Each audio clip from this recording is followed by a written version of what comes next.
I have something very simple to say about 9/11, Donald Trump, Hillary Clinton, and Obama. There's something called Building 7. World Trade Center 1 and 2 were the two big ones that fell down. There was another building that most people haven't heard of, which I find shocking, because if you look into 9/11 for even a few moments, you will come across Building 7. It was a skyscraper, wasn't as tall as 1 and 2, however, it did fall down, but an airplane didn't hit it.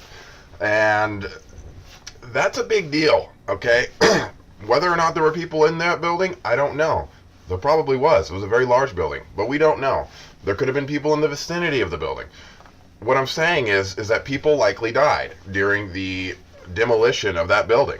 It was a demolition. I mean, there's a video of a European demolition expert looking at Building 7, and he didn't know about Building 7 like most don't, and a man showed him that video and said, "What do you think this is?"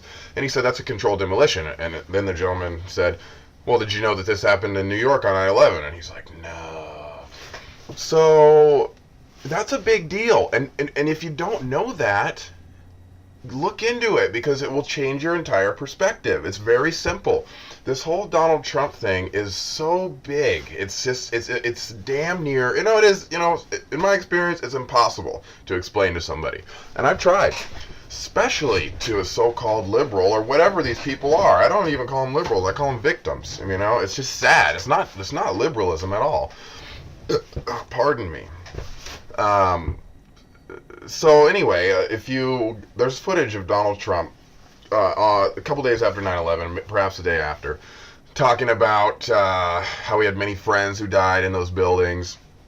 And if I recall, he was even questioning the theory that it was knocked down by airplanes. Seen anything like it. I've seen two huge 110-story buildings that are reduced to rubble. Thousands and thousands of lives. I just got to see something that I've never seen before. And whether or not he was questioning that really isn't that important. What is important is that Donald Trump built skyscrapers in New York City for decades. He's very famous for that. And he would be the first to know, perhaps not the first, but one of the first to know, that you can't knock down a skyscraper with an airplane twice in one day. So it's just not possible. If you think about it, and it took me a long time to get through this.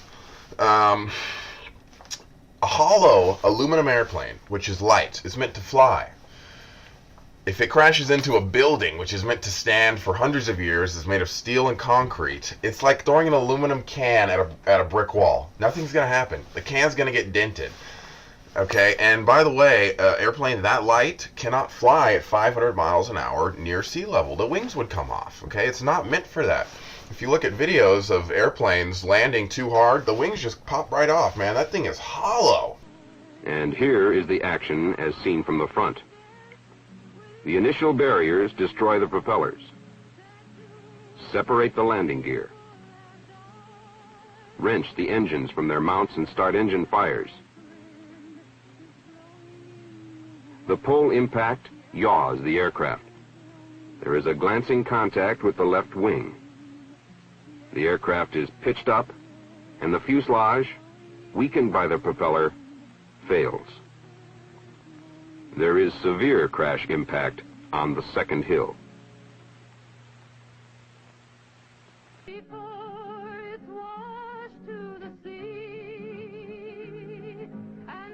Very quickly, this is a video supposedly made by scientists that shows the wings cutting through the steel columns on the outer frame of one of the World Trade Centers. If it can't cut through a telephone pole, I think it's going to have a hard time cutting through a steel column. Was created automatically from the simulation output data.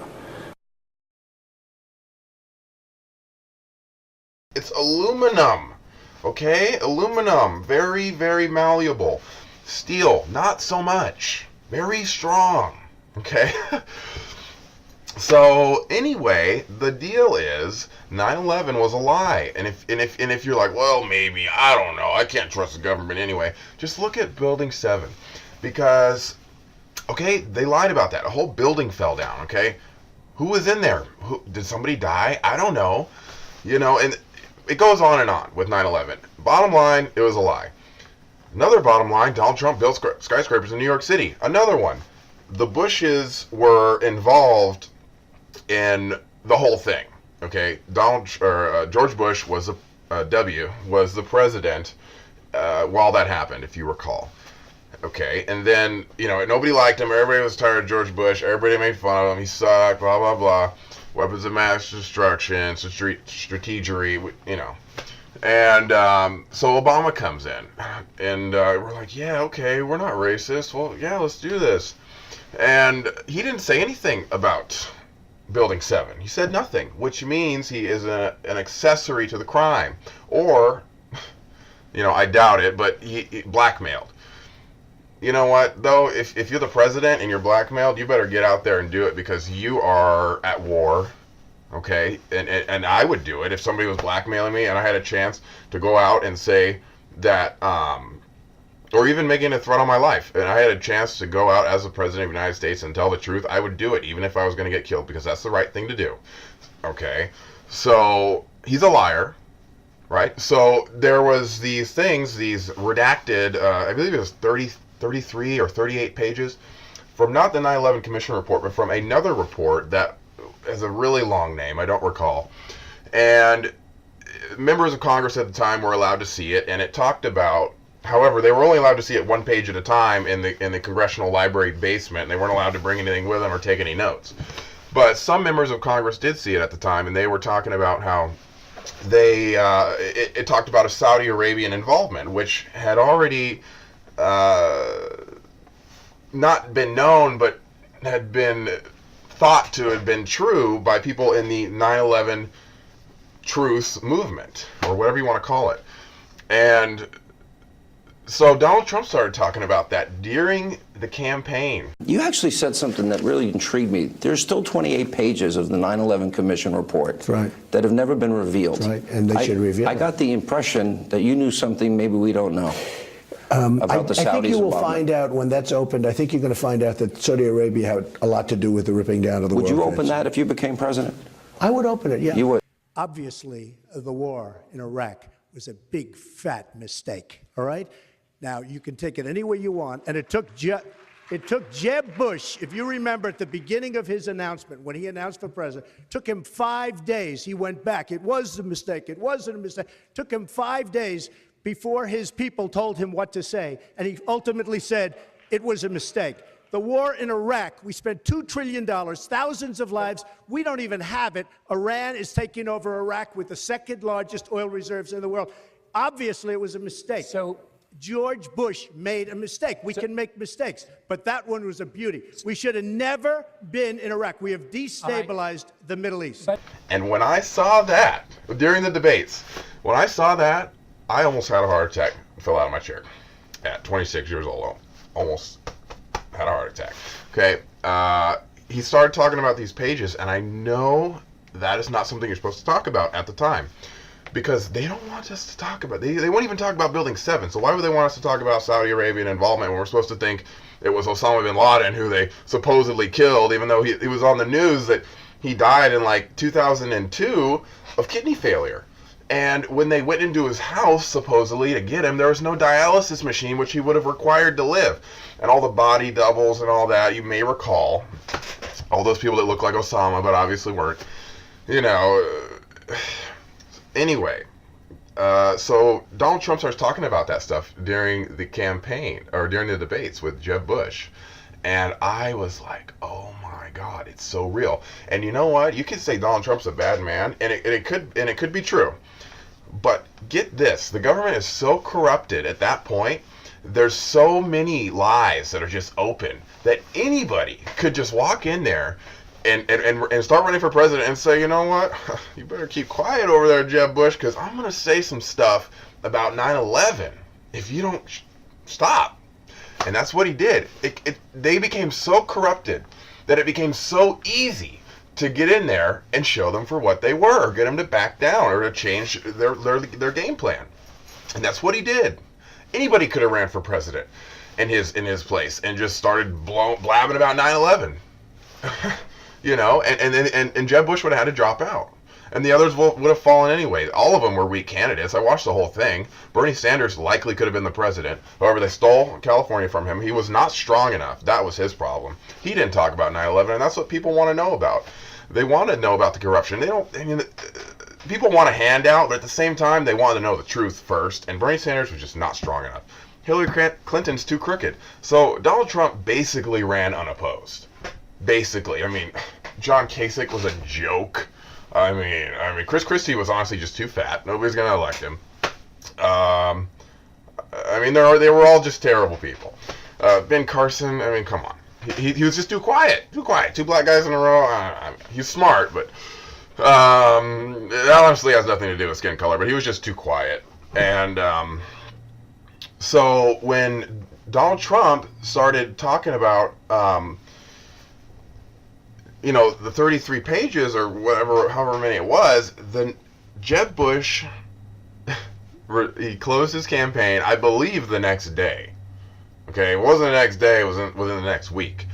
The next debate, Herbert Walker showed up, and Herbert Walker Bush, their dad, showed up at the next debate, and he hadn't been involved or at any of the previous debate things, and there's footage of him doing this. Okay?